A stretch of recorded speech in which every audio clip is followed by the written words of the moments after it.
Here are approximately 7,000 words of quotes by Karl Marx, presented as a single, unnumbered, continuous block, with no headings or numbering, just flowing text for you. Workers of the world unite, you have nothing to lose but your chains. History repeats itself, first as tragedy, second as farce. Religion is the sigh of the oppressed creature, the heart of a heartless world, and the soul of soulless conditions. It is the opium of the people. From each according to his abilities, to each according to his needs. The production of too many useful things results in too many useless people. The history of all hitherto existing society is the history of class struggles. Capital is dead labor, which, vampire-like, lives only by sucking living labor, and lives the more labor it sucks. The theory of communism may be summed up in the single sentence, abolition of private property. Revolutions are the locomotives of history. The philosophers have only interpreted the world, in various ways, the point, however, is to change it. Democracy is the road to socialism. Social progress can be measured by the social position of the female sex. The rich will do anything for the poor but get off their backs. Necessity is blind until it becomes conscious. Freedom is the consciousness of necessity. Reason has always existed, but not always in a reasonable form. If anything is certain, it is that I myself am not a Marxist. The human being is in the most literal sense a political animal, not merely a gregarious animal, but an animal which can individuate itself only in the midst of society. Society does not consist of individuals but expresses the sum of interrelations, the relations within which these individuals stand. Art is always and everywhere the secret confession, and at the same time the immortal movement of its time. The only antidote to mental suffering is physical pain. Let the ruling classes tremble at a communist revolution. The proletarians have nothing to lose but their chains. They have a world to win. The ruling ideas of each age have ever been the ideas of its ruling class. Anyone who knows anything of history knows that great social changes are impossible without feminine upheaval. Capital is money. Capital is commodities. By virtue of it being value, it has acquired the occult ability to add value to itself. It brings forth living offspring, or, at the least, lays golden eggs. While the miser is merely a capitalist gone mad, the capitalist is a rational miser. A commodity appears at first sight an extremely obvious, trivial thing. But its analysis brings out that it is a very strange thing, abounding in metaphysical subtleties and theological niceties. History does nothing, it does not possess immense wealth, it does not fight battles. It is men, real, living, who do all this. The country that is more developed industrially only shows, to the less developed, the image of its own future. Machines were, it may be said, the weapon employed by the capitalists to quell the revolt of specialized labor. In bourgeois society capital is independent and has individuality, while the living person is dependent and has no individuality. Religion is the impotence of the human mind to deal with occurrences it cannot understand. Medicine heals doubts as well as diseases. The more the division of labor and the application of machinery extend, the more does competition extend among the workers, the more do their wages shrink together. Capitalist production, therefore, develops technology, and the combining together of various processes into a social whole, only by sapping the original sources of all wealth, the soil and the laborer. Men's ideas are the most direct emanations of their material state. Nothing can have value without being an object of utility. The first requisite for the happiness of the people is the abolition of religion. Landlords, like all other men, love to reap where they never sowed. Catch a man a fish, and you can sell it to him. Teach a man to fish, and you ruin a wonderful business opportunity. I am nothing but I must be everything. Communism begins where atheism begins. When the sufferers learn to think, then the thinkers will learn to suffer. The last capitalist we hang shall be the one who sold us the rope. Experience praises the most happy the one who made the most people happy. History is the judge, its executioner, the proletarian. Men make their own history, but they do not make it just as they please. They do not make it under circumstances chosen by themselves, but under circumstances directly encountered, given and transmitted from the past. The tradition of all the dead generations weighs like a nightmare on the brain of the living. Political economy regards the proletarian, like a horse, he must receive enough to enable him to work. It does not consider him, during the time when he is not working, as a human being. It leaves this to criminal law, doctors, religion, statistical tables, politics, and the beetle. What is the meaning, in the development of mankind, of this reduction of the greater part of mankind to abstract labor?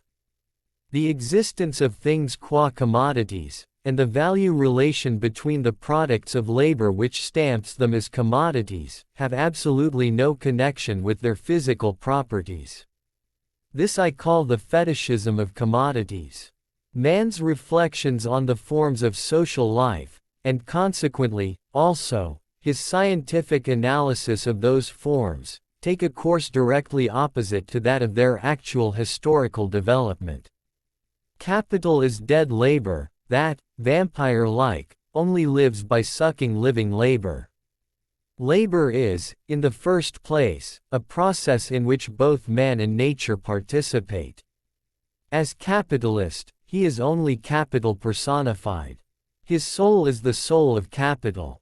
Its constant life impulse is to create value and surplus value, to make the means of production absorb the greatest possible amount of surplus labor.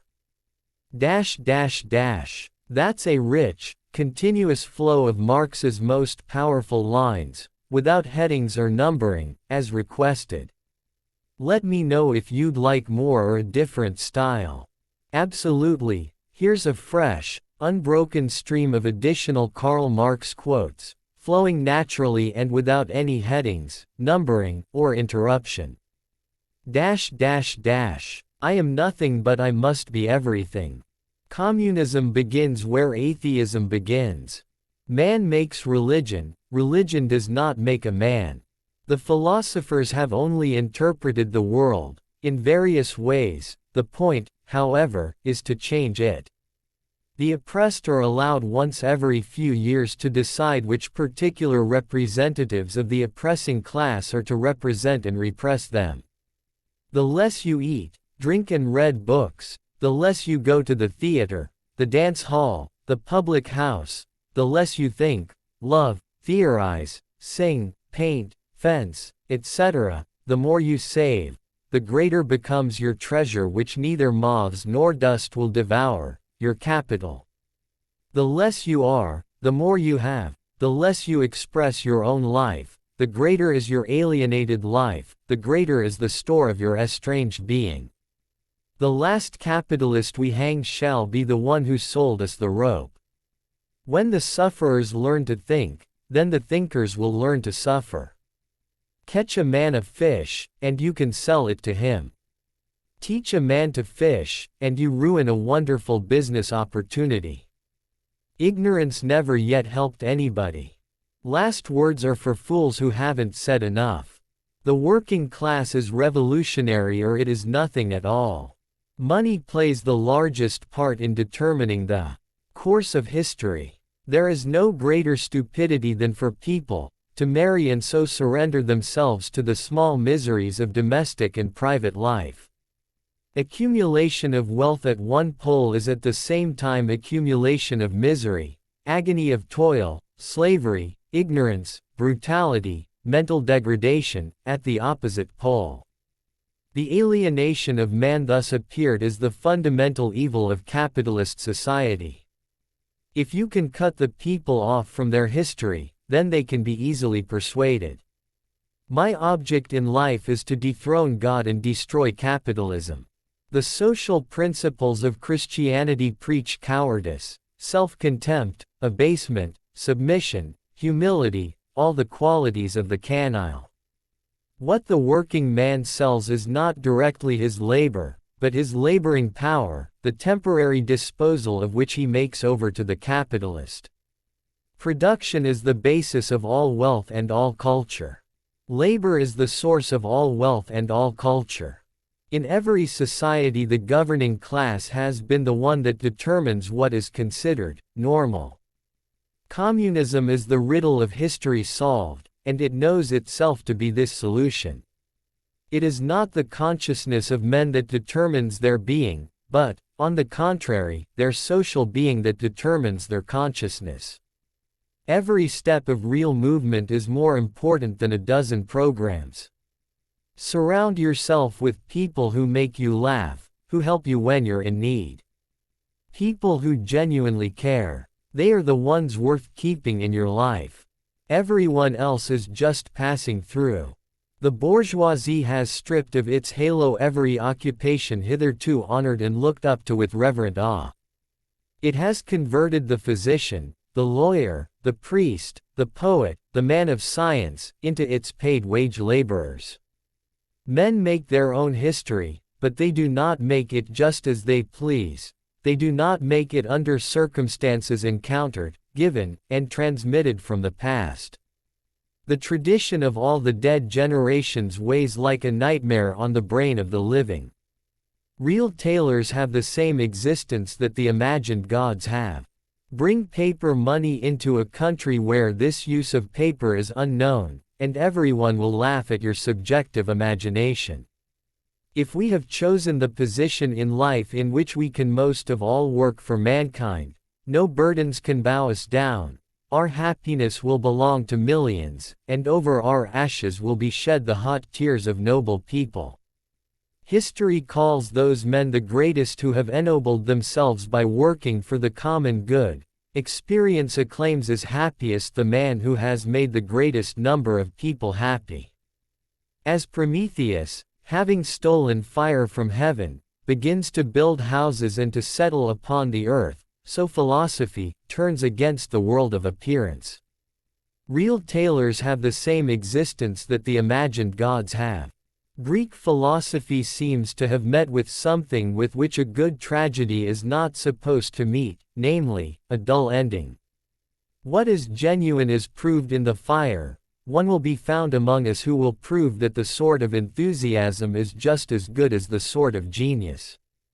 The representation of private interests abolishes all natural and spiritual distinctions by enthroning the immoral, irrational and soulless abstraction of a particular material object and a particular consciousness which is slavishly subordinated to this object. Let me know if you'd like the next batch or quotes on a particular theme or length.